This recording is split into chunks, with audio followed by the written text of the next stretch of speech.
नमस्कार, बहुत स्वागत है आपका। मैं हूं आपके साथ सुमित शर्मा। भोपाल से बड़ी खबर है। बिल्लाबोंग स्कूल मामले में एसआईटी गठित की गई है। सीएम शिवराज के निर्देश पर एसआईटी गठित की गई है। एसीपी श्रुतकीर्ति सोमवंशी के नेतृत्व में एसआईटी का गठन हुआ है। एसआईटी टीम में सिर्फ महिला पुलिस अधिकारी शामिल की गई हैं। दल के 4 सदस्य पूरे मामले की जांच करेंगे। मामले में स्कूल प्रबंधन से पूछताछ लगातार जारी।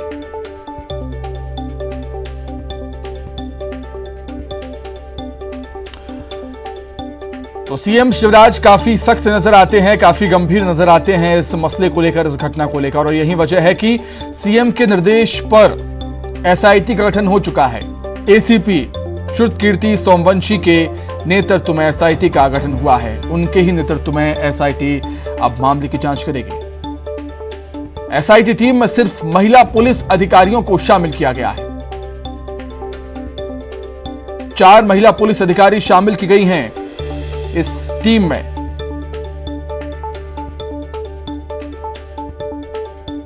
टीम मामले की लगातार जांच करेगी और स्कूल प्रबंधन से भी पूछताछ लगातार जारी है इस मसले को लेकर। तो सीएम शिवराज ने इस मामले पर समीक्षा बैठक भी की थी, अधिकारियों को निर्देशित किया था, जानकारी ली थी, और अब एसआईटी गठित करने के निर्देश दिए गए।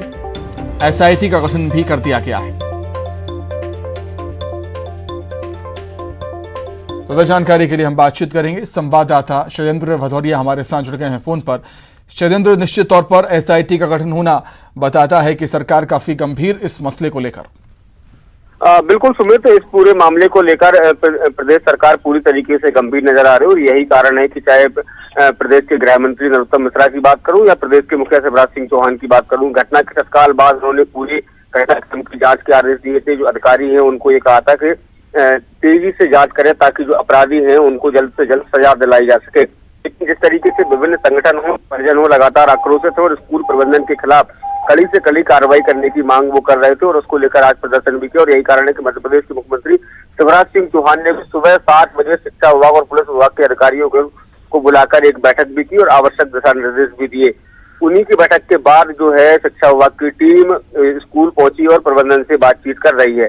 लेकिन उसी के साथ ही अब इस पूरे मामले को लेकर एसआईटी का गठन कर दिया गया। और खास बात यह है कि इस पूरी जो टीम बनाई गई, इसमें कुल 4 सदस्य हैं, और चारों सदस्य जो है वो महिला सदस्य हैं, क्योंकि ये मामला बेहद ही गंभीर है। 3 साल की मासूम से जुड़ा हुआ मामला है।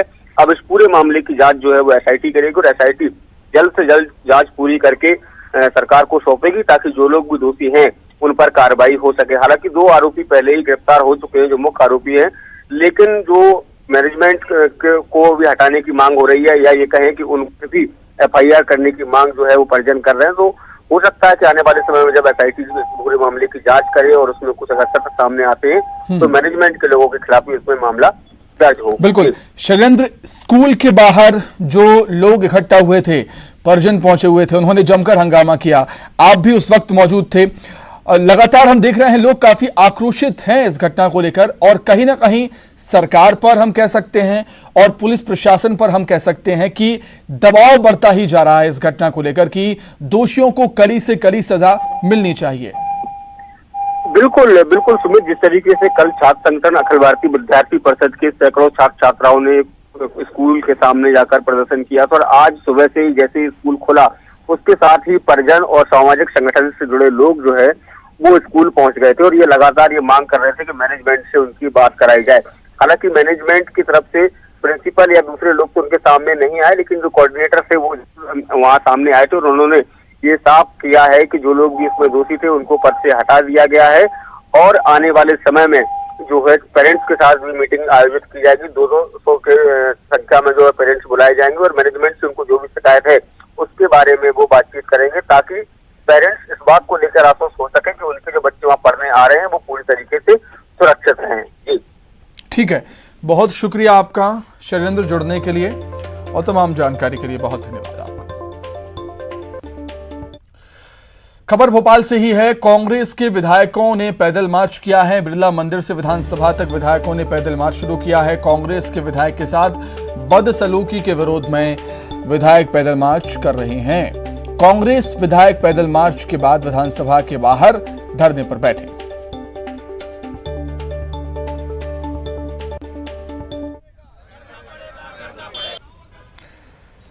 तो तस्वीरें आपको हम दिखा रहे हैं, विधानसभा के बाहर की ये तस्वीरें हैं। कांग्रेस के विधायकों ने पैदल मार्च किया और धरने पर भी कांग्रेस के विधायक बैठ गए हैं। कांग्रेस के विधायकों का आरोप है कि कांग्रेस विधायक के साथ बदसलूकी हुई है और बदसलूकी के विरोध में ही विधायकों ने पहले बिरला मंदिर से विधानसभा तक पैदल मार्च किया और उसके बाद विधानसभा के बाहर धरने पर बैठ गए। तो विधानसभा के सत्र का आज तीसरा दिन है। लाल मीणा वो बैठा है। दूसरा दिन काफी हंगामेदार रहा। सड़क से लेकर सदन तक हंगामा ही हंगामा देखने को मिला। दूसरा दिन पूरा हंगामे की भेंट चढ़ गया। आज भी हंगामे के पूरे आसार हैं। संकेत आप देख सकते हैं मिल चुके हैं। तस्वीरों के माध्यम से ही आप समझ सकते हैं कि विपक्ष काफी आक्रामक है सत्ता पक्ष पर कई मुद्दों को लेकर। कल हमने देखा कि थोड़ी सी झूमाझटकी झड़प भी हुई और उसी को लेकर कांग्रेस के विधायकों ने आरोप लगाए हैं कि कांग्रेस के विधायक के साथ बदसलूकी हुई है। वहीं बीजेपी के विधायक के अपने ही तर्क हैं उस घटना को लेकर। बीजेपी के विधायक ने कहा है कि उन्हें जान का खतरा है और अपने अपने तर्क हैं। कह सकते हैं कि मॉनसून सत्र विधानसभा का काफी हंगामेदार रहने वाला है। इस बार 17 सितंबर तक मॉनसून सत्र ये चलेगा और ऐसे कई मुद्दे हैं जिस पर विपक्ष सरकार को घेरने की तैयारी कर रहा है। पोषण आहार के मुद्दे को लेकर कल विपक्ष ने जमकर हंगामा किया। आज सिद्धा पहाड़ को लेकर सिद्धा पहाड़ खनन को लेकर विपक्ष सरकार को सत्ता पक्ष को घेरने की तैयारी में है। उससे पहले एक पैदल मार्च हुआ। कांग्रेस के विधायकों का मकसद था कि कांग्रेस विधायक के साथ बदसलूकी के विरोध में ये विरोध प्रदर्शन किया है कांग्रेस के विधायकों ने और पैदल मार्च के बाद धरने पर बैठ गए कांग्रेस के विधायक। क्या कुछ माहौल है वो हम जानेंगे। सीधे आपको लिए चलते हैं भोपाल। अनुराग हमारे साथ जुड़ गए। अनुराग, धरना सड़क पर और धरना सदन के अंदर भी हमें देखने को मिल रहा है। दूसरा दिन पूरा हंगामे की भेंट चढ़ गया और संकेत ये मिल चुके हैं कि आज का दिन भी काफी हंगामेदार हो सकता है। अनुराग, बिल्कुल देखिए, विधानसभा का सत्र का आज तीसरा दिन है और लगातार तीसरे दिन हंगामा होने के पूरे आसार नजर आ रहे हैं। कल भी कांग्रेस के विधायकों ने सदन के अंदर धरना दिया था। सदन खत्म होने के बाद भी वो धरने पर बैठे थे और आज बिरला मंदिर से लेकर विधानसभा तक पैदल मार्च किया है और पैदल मार्च करने के बाद विधानसभा के गेट पर कांग्रेस के विधायक धरने पर बैठे। अभी उनका धरना खत्म हुआ है क्योंकि अब विधानसभा की कार्रवाई शुरू हो चुकी है। विधानसभा में प्रश्नकाल इस समय चल रहा है, लेकिन जिस तरीके से हंगामा बीते 2 दिनों में दिखाई दिया है और आज जिस तरीके से सड़कों पर कांग्रेस के विधायकों का पैदल मार्च हुआ है, उससे साफ संकेत हैं कि आज का दिन भी विधानसभा में हंगामेदार होने के आसार हैं। विधानसभा का सत्र पूरे 5 दिन चलेगा, इसको लेकर भी अब शंका है। लेकिन कांग्रेस के विधायकों का जो प्रदर्शन था वो आदिवासियों के मुद्दे को लेकर था। कांग्रेस के विधायकों का कहना है कि एक तो आदिवासी विधायकों के साथ कल बीजेपी के विधायक ने बदसलूकी की और इसके अलावा आदिवासियों से जुड़े मुद्दे, आदिवासी अपराध को लेकर जो है आदिवासी विधायकों ने पैदल मार्च कर अपने गुस्से का और विरोध प्रदर्शन करने का काम किया है। तो कुल मिलाकर आज भी कई अहम मुद्दे हैं जिनको विधानसभा में चर्चा होना है। कई विधेयक हैं, सप्लीमेंट्री बजट पर चर्चा होनी है और ऐसे में जो कांग्रेस के विधायकों का विरोध प्रदर्शन है वो इस बात के संकेत दे रहा है कि आज भी विधानसभा में हंगामा होने के पूरे आसार हैं। बिल्कुल अनुराग, ऐसा नहीं है कि केवल विपक्ष की तरफ से ही आरोप लग रहे हैं, सत्ता पक्ष की तरफ से भी आरोप लग रहे हैं। जिस तरीके से बीजेपी के विधायक ने आरोप लगाया कि कल उन्हें जान का खतरा है, तो दोनों ही तरफ से हमले लगातार जारी हैं।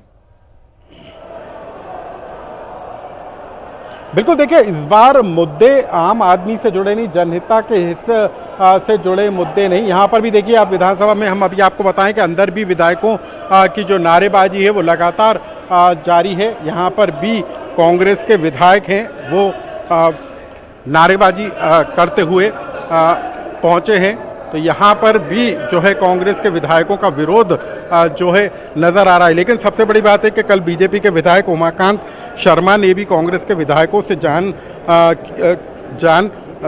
की धमकी मिलने की बात कही थी। जीतू पटवारी हमारे साथ मौजूद है। सर, बीजेपी विधायक खुद कह रहे हैं कि उनकी जान को खतरा है कांग्रेस के विधायकों से। हाँ, 100%। ये बीजेपी के विधायकों ने उनका गला पकड़ा है, पाची मीणा का जो फुटेज है, और बीजेपी के पुलिस ने उनको मारा। एक सदन के अंदर इस तरह का अत्याचार, अन्याय, मैं समझता हूँ एक दयनीय स्थिति है लोकतंत्र की। बीजेपी के विधायक खुद लिखित में शिकायत कर रहे हैं कि उन्हें आपसे खतरा है। वो फुटेज है, अभी सदन में बताए कि इनने पकड़ा। इस तरह की बात करना अपने आप में अपमान है। तो ये कांग्रेस है जो इस बात को लेकर विरोध कर रही है कि जो कांग्रेस के विधायक हैं, आदिवासी विधायक हैं, उनके साथ बदसलूकी की गई है। जी बिल्कुल अनुराग, जनता से जुड़े मुद्दों का जिक्र आपने किया। विधानसभा का सत्र होता ही इसलिए है कि जनता से जुड़े मुद्दे उन पर चर्चा हो, उन विषय पर चर्चा हो, लेकिन अब हम देख रहे हैं कि व्यक्तिगत मसलों पर विधानसभा में जमकर हंगामा देखने को मिल रहा है हमें। बिल्कुल सुमित, देखिए अभी तक जो विधानसभा है उसमें जनता से जुड़े हुए मुद्दों को लेकर चर्चा की जाती रही है, लेकिन इस बार विधानसभा में ऐसा हो रहा है कि व्यक्तिगत आरोप प्रत्यारोप लगाए जा रहे हैं। सिर्फ आरोप ही नहीं लगाए जा रहे, बल्कि इस बात को लेकर शिकायत की जा रही है कि कांग्रेस के विधायक ने बीजेपी के विधायक के साथ बदसलूकी की, बीजेपी के विधायक ने कांग्रेस के विधायक के साथ बदसलूकी की। ये जो व्यक्तिगत आरोप है वो इस बात की तरफ संकेत दे रहे हैं कि जो जनता से जुड़े हुए मुद्दों को लेकर विधानसभा में विधायक जुटते हैं, उनकी रुचि अब जनता से जुड़े मुद्दों पर कम और आपसी राजनीति में किस तरीके से पॉलिटिकल माइलेज लिया जाए, इसकी कवायद में विधायक जुटते हुए जरूर नजर आ रहे हैं। तो बीते 2 दिनों से जो माहौल सदन के अंदर नजर आया है, विरोध प्रदर्शन, शोर शराबे के बीच विधानसभा की कार्रवाई को कई बार स्थगित करना पड़ा। जब विधानसभा का सत्र शुरू होना था तब कार्य मंत्रणा समिति की बैठक में तय हुआ था कि विधानसभा में कार्रवाई के घंटों को बढ़ाया जाए ताकि हर एक विधायक अपने विधानसभा क्षेत्र की बात रख सके। लेकिन जिस तरीके से चंद घंटों की कार्रवाई में विधानसभा की कार्रवाई को खत्म किया जा रहा है, वो साफ तौर पर संकेत दे रहा है कि अब जनता से जुड़े मुद्दों पर कम बल्कि अपने राजनीतिक लाभ वाले मुद्दों पर विधायक बहस करते हुए और उठाते हुए जरूर नजर आ रहे हैं। सुमित, बिल्कुल अनुराग, विधानसभा सत्र से पहले एक सर्वदलीय बैठक होती है। उस सर्वदलीय बैठक में सत्ता पक्ष और विपक्ष के विधायक मौजूद होते हैं और सभी के बीच में ये चर्चा होती है, इस विषय पर चर्चा होती है कि सत्र को शांतिपूर्ण तरीके से हम चलाएंगे। लेकिन उस बैठक का कुछ मतलब निकलता हुआ नजर आता ही नहीं है, क्योंकि कल भी हमने देखा हंगामा हो गया और आज की दिन की शुरुआत भी हंगामेदार हुई है। संकेत यही मिल रहे हैं कि आज का दिन भी हंगामेदार होगा। कहने का मतलब यही है कि जो बैठक होती है उसका कोई मतलब ही नहीं, सर्वदलीय बैठक जो होती है। बिल्कुल सुमित, देखिए नई परंपरा को शुरू किया गया है। विधानसभा में सर्वदलीय बैठक बुलाई जाती है सत्र से पहले और उस सर्वदलीय बैठक का मकसद यही होता है कि जो मुद्दे हैं उनको शांतिपूर्ण तरीके से सदन के अंदर उठाया जाए, सद्भाव के साथ जो है विधानसभा की कार्रवाई को पूरा किया जाए और उसको लेकर जो पक्ष और विपक्ष है वो सहमति भी बनाते हुए नजर आते हैं। जैसे हमको बयान जो बैठक के बाद बयान नेता आकर कैमरे के सामने देते हैं, उसमें यही कहते हैं कि सद्भाव के साथ, शांति के साथ पूरे सदन की कार्रवाई को संचालित किया जाएगा। लेकिन जैसे ही सदन की कार्रवाई शुरू होती है तभी हंगामा देखने को मिलता है। सिर्फ हंगामा ही नहीं बल्कि एक दूसरे के खिलाफ जमकर नारेबाजी भी देखने को मिलती है। तो मतलब साफ है कि सिर्फ सर्वदलीय बैठक एक औपचारिक बैठक के तौर पर इसको देखा जा सकता है। बाकी उस बैठक में बनने वाली सहमति का ज़्यादा असर विधानसभा की कार्रवाई पर दिखाई नहीं देता है और यही वजह है कि जो शांति और सद्भाव के साथ जो है एक सार्थक बहस और संवाद करने की बात कही जाती है वो कहीं ना कहीं पीछे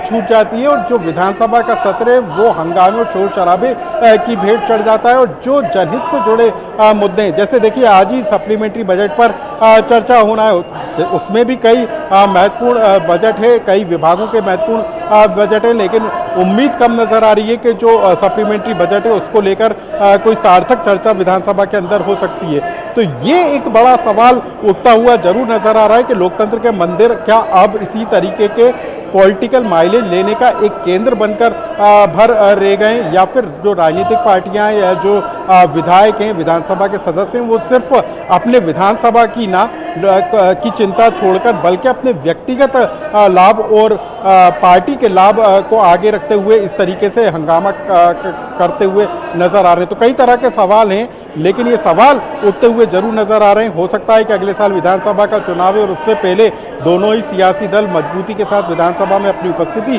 दर्ज कराना चाहते हैं, लेकिन क्या सिर्फ हंगामा और शोर शराबे के जरिए ही उपस्थिति दर्ज होगी? क्या लोगों से जुड़े हुए मुद्दे एक बार फिर पीछे छूट जाएंगे? तमाम तरह के सवाल फिर से उठकर खड़े होते हुए नजर आ रहे हैं। सुमित, बिल्कुल बिल्कुल ठीक बात की अनुराग आपने कि जो सर्वदलीय बैठक होती है वो महज एक औपचारिकता बची है, क्योंकि उसमें जो सहमति बनती है कि सदन को शांतिपूर्ण तरीके से हम चलाएंगे, वो होता हुआ नजर नहीं आता।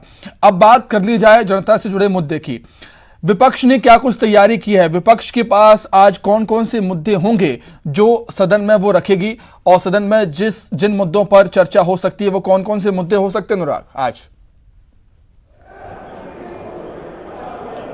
देखिए, विपक्ष ने जो तय किया है पोषण आहार वाला मामला, कारम डैम लीकेज का मामला, आदिवासियों पर जो अत्याचार बढ़ रहे हैं, एनसीआरबी की रिपोर्ट को आधार बनाकर उससे जुड़ा हुआ मुद्दा, और इसके अलावा जो कानून व्यवस्था है उससे भी जुड़े हुए मुद्दों को आज विपक्ष उठाने की तैयारी में नज़र आ रहा है। तो कई ध्यान आकर्षण के जरिए भी कई तरह के मुद्दे उठेंगे, चाहे वो जबलपुर में स्मार्ट सिटी में जो सीवर लाइन का काम पूरा नहीं होने का मामला, चित्रकूट में जो पहाड़ी पर खनन की अनुमति देने का मामला बीते दिनों गूंजा था। हालांकि सरकार ने उसमें सफाई देते हुए साफ कर दिया कि किसी भी तरह के खनन की अनुमति नहीं दी जाएगी, लेकिन उस मुद्दे को आज विधानसभा में उठाने की तैयारी है। तो ध्यान आकर्षण के जरिए प्रश्नकाल के दौरान कई तरह के अहम मुद्दों पर आज सदन के अंदर चर्चा की जाएगी। बिल्कुल अनुराग, विपक्ष का हम यहाँ पर जिक्र करें तो आपने जिक्र किया कि विधानसभा चुनाव आने हैं 2023 में मध्य प्रदेश में, और विपक्ष कहीं ना कहीं अपने आप को एक्टिव, सक्रिय दिखाने की कोशिश कर रहा है, और शायद विधानसभा सत्र एक अच्छा मौका है विपक्ष के लिए कि अपनी मौजूदगी दर्ज कराएं इस सत्र में आक्रामक तेवर रखते हुए अपनी मौजूदगी दर्ज कराने की कोशिश कहीं ना कहीं विपक्ष की नजर आती है। अनुराग, बिल्कुल सुमित, देखिए बिल्कुल दो बातें हैं। आक्रामक रुख अख्तियार करना विपक्ष का काम है, सरकार को कटघरे में खड़ा करना और सवाल पूछने का काम भी विपक्ष का है। विधानसभा में हर एक सदस्य को इस बात की आज़ादी होती है कि वो अपने विधानसभा क्षेत्र से जुड़े हुए, प्रदेश से जुड़े हुए मुद्दों को सदन के अंदर उठा सकता है, लेकिन सिर्फ हंगामे के बीच यदि वो प्रश्न पीछे छूट जाएं तो कई तरह के सवाल जरूर खड़े होते हैं। हालांकि विपक्ष बीते 3 दिनों में जिस तरीके का रुख दिखा रहा है वो इस बात के संकेत जरूर है कि वो विधानसभा के अगले जो दिन हैं, हालांकि ये कहना बेहद मुश्किल है कि अगले 2 दिन और विधानसभा का सत्र चलेगा, लेकिन चलता है तो उनमें भी इसी तरीके का आक्रामक रुख विपक्ष का दिखाई दे सकता है। लेकिन काउंटर करने के लिए बीजेपी भी पूरी तरीके से मुस्तैद नजर आ रही है। कल खुद मुख्यमंत्री ने आगे बढ़कर पोषण आहार मामले को लेकर जो भ्रम के हालात हैं, जो गड़बड़ी के हालात हैं, उसको लेकर खुद अपना वक्तव्य दिया था, और मुख्यमंत्री ने इस बात के भी संकेत दिए थे कि जो दोषी हैं उनके खिलाफ कार्रवाई की जा रही है, और रिपोर्ट में यदि कहीं गड़बड़ी निकल कर आती है तो उनके खिलाफ भी कार्रवाई की जाएगी। यानी कि विपक्ष का जो अटैक है उसमें काउंटर अटैक करने की तैयारी भी बीजेपी की तरफ से पूरी तरीके से नजर आ रही है। तो पक्ष हो चाहे विपक्ष हो, इस सत्र में अपनी मजबूती उपस्थिति दिखाकर लोगों तक एक संदेश पहुंचाने का काम जरूर करते हुए नजर आ रहे हैं। बिल्कुल अनुराग, सत्र की अवधि वैसे ही छोटी है।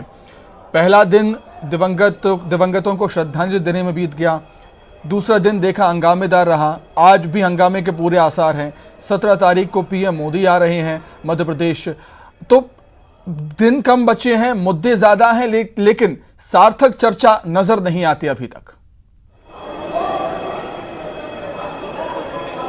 बिल्कुल, देखिए कई तरह के मुद्दे हैं। देखिए अभी भी सदन की कार्रवाई शुरू हुई, प्रश्नकाल शुरू हुआ, हंगामा हुआ, उसके बाद सदन की कार्रवाई को स्थगित किया गया और अब दोबारा से सत्र जो है शुरू होने की तैयारी है। तो प्रश्नकाल एक बार फिर बाधित होता हुआ नजर आ रहा है। कल भी इसी तरीके के हालात रहे। प्रश्नकाल में जो विधायकों के सवाल होते हैं, उनके जवाब आना होते हैं, वो नहीं हो पाए हंगामे के कारण। जी। प्रश्नकाल पूरा नहीं हो पाया और आज भी इसी तरीके के हालात नजर आ रहे हैं। प्रश्नकाल की शुरुआत हुई, तब हंगामा हुआ, उसके बाद सदन की कार्रवाई को स्थगित किया गया और एक बार फिर सदन की कार्रवाई शुरू करने की तैयारी है। तो प्रश्नकाल चल पाएगा क्या, ध्यान आकर्षण पूरा हो पाएगा, शून्यकाल की सूचनाएं पड़ी जाएंगी, या फिर जो बजट अनुपूरक बजट पर चर्चा होनी है वो होता हुआ मुश्किल जरूर नजर आ अनुराग, रहा अब है। सवाल क्या यही हालात है कि सदन- क्या कोई सार्थक चर्चा हमें सदन में देखने को मिलेगी या सिर्फ हंगामा ही हंगामा होता रहेगा। बहुत धन्यवाद अनुराग आपका जुड़ने के लिए और तमाम जानकारी के लिए। तो इसी के साथ ही बुलेटिन में इतना ही। नमस्कार।